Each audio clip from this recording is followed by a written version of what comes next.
Now the question before us is, one card is drawn from a well shuffled deck of 52 cards. Calculate the probability that the card will be an ace and not be an ace.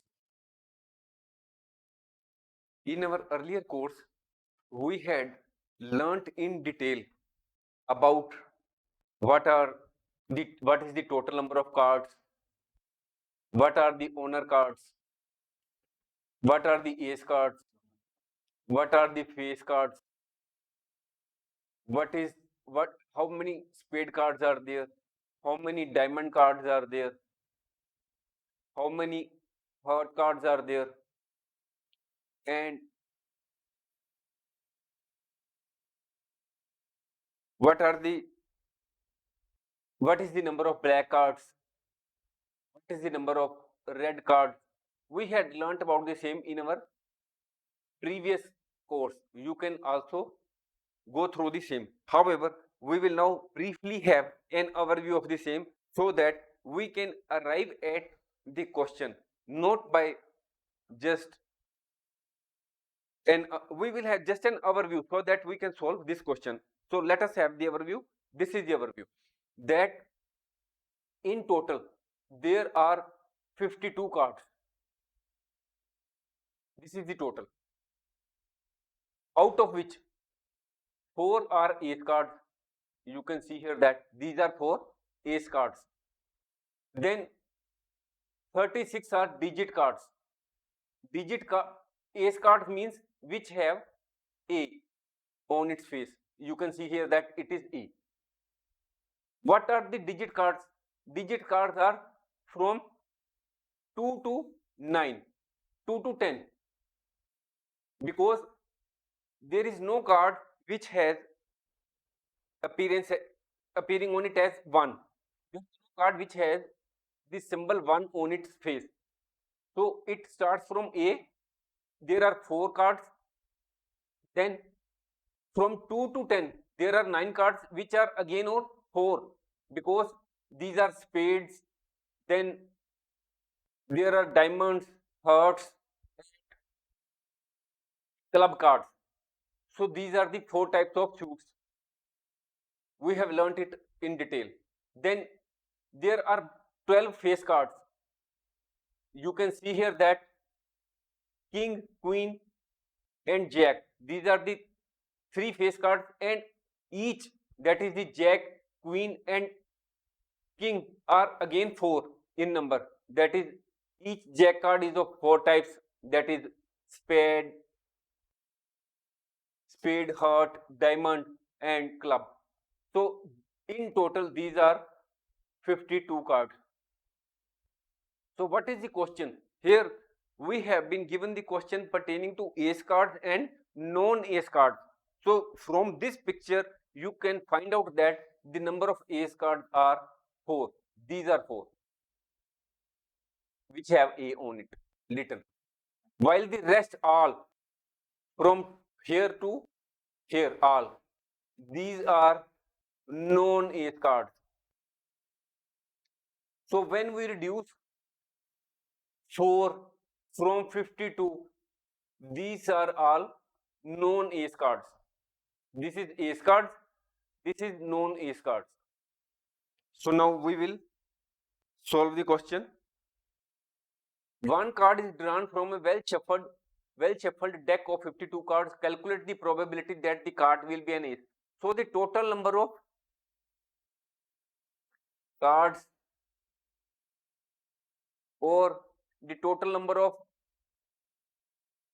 possible outcomes, that is, if we start playing the cards, how many times we will have the opportunity to have card.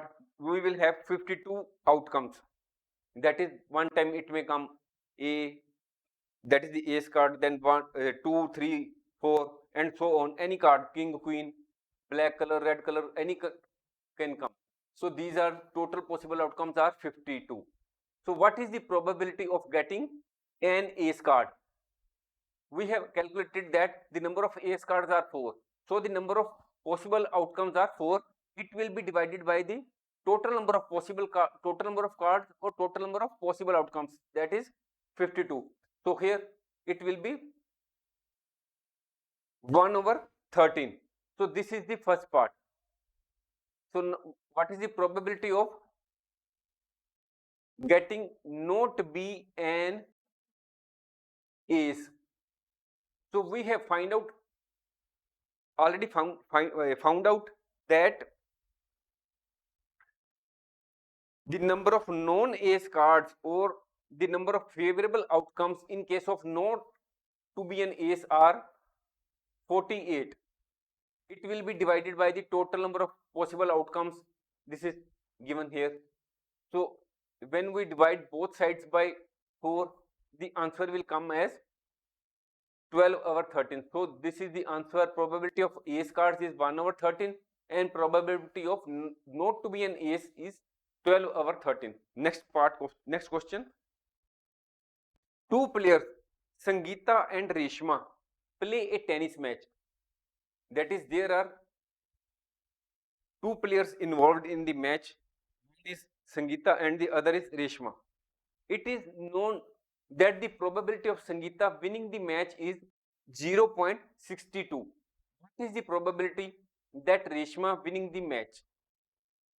So now what is given? Probability Sangeeta winning the match. It is given 0.62. We know that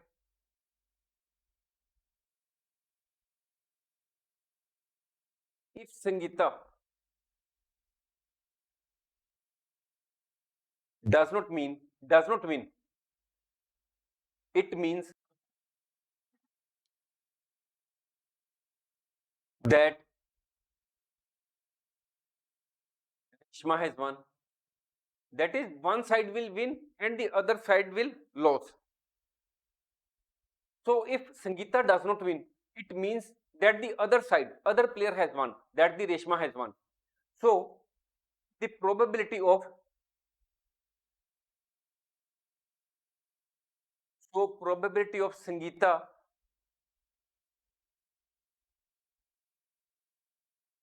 not winning the match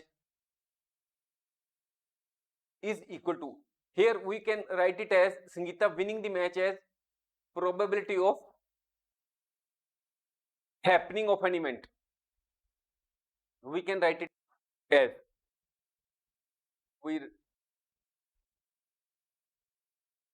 probability of Sangeeta winning the match is equal to probability of happening of an event 0.62. So here the probability of Sangeeta not winning the match is equal to probability of not happening of the event, that is Sangeeta not winning the match. Here we had written that Sangeeta if wins the match, its probability is denoted by P, happening of the event. When it does not happen, here we denote it by this probability of not happening of the event.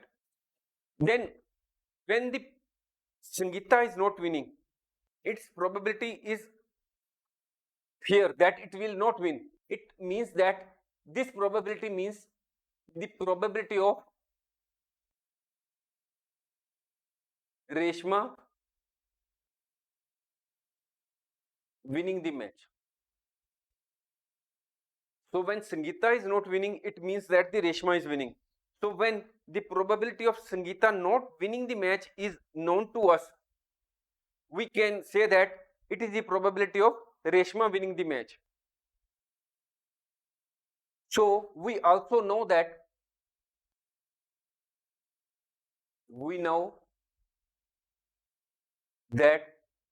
the sum of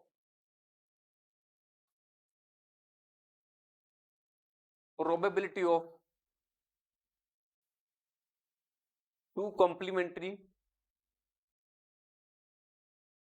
events is equal to 1.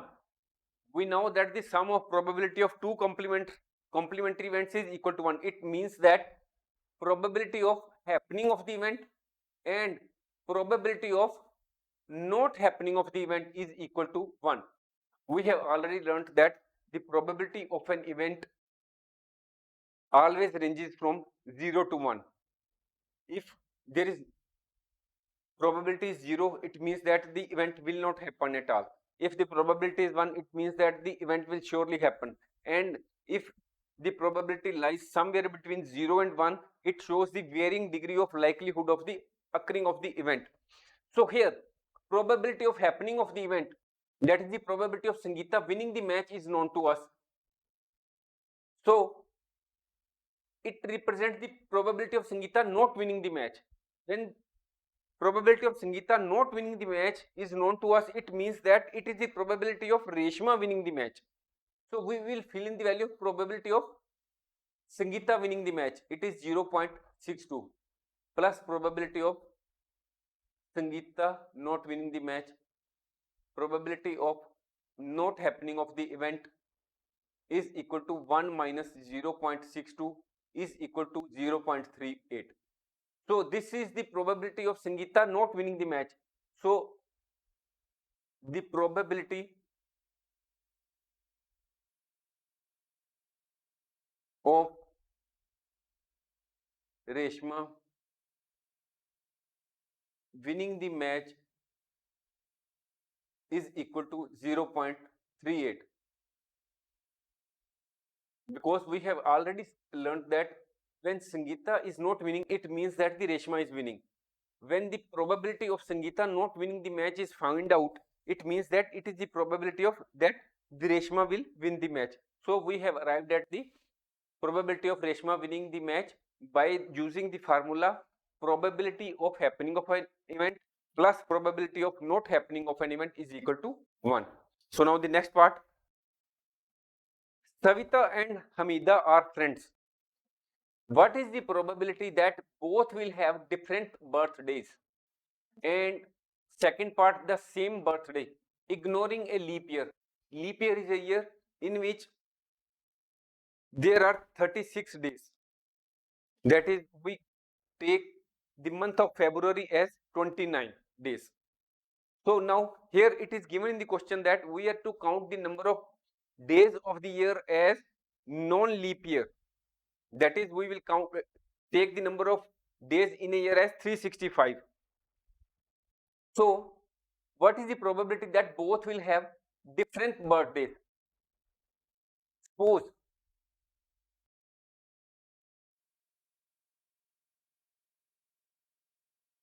Savita takes birth on 1st January.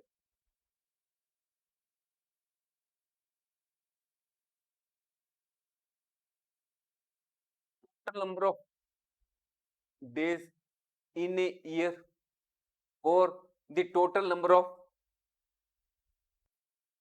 possible outcomes are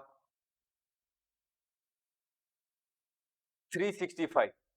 So when we had to find out the probability that both will have different birthdays, when the Savita has taken birth of Savita has taken place on 1st January, it means that Hamida can take birth on any day in between or from 2nd Jan to 31st December of that particular, on any day. Number of days from 2nd Jan to 31st December are 365 minus 1, because 1st January has been allocated to Savita, who has taken birth, and Hamida has to take birth not on 1st January but on any other day which falls from 2nd Jan to 31st December. So the number of days on which Hamida can take birth is equal to 364. So this is the number of favorable outcomes for Hamida. So the probability that both will have different birthdays is equal to, here we will write the number of possible outcomes. Here the number of favorable outcomes are 364, because one has to take birth on a separate day and the other person can take birth on any other day excluding that one particular day. So the number of favorable outcomes are 364 for Hamida, and the total number of possible outcomes are 365. This is the first part of the question. Probability of both will have different birthdays. Now, what is the second part? Probability that they have the same birthday. Probability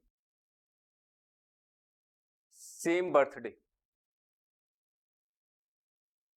Suppose both Hamida and Savita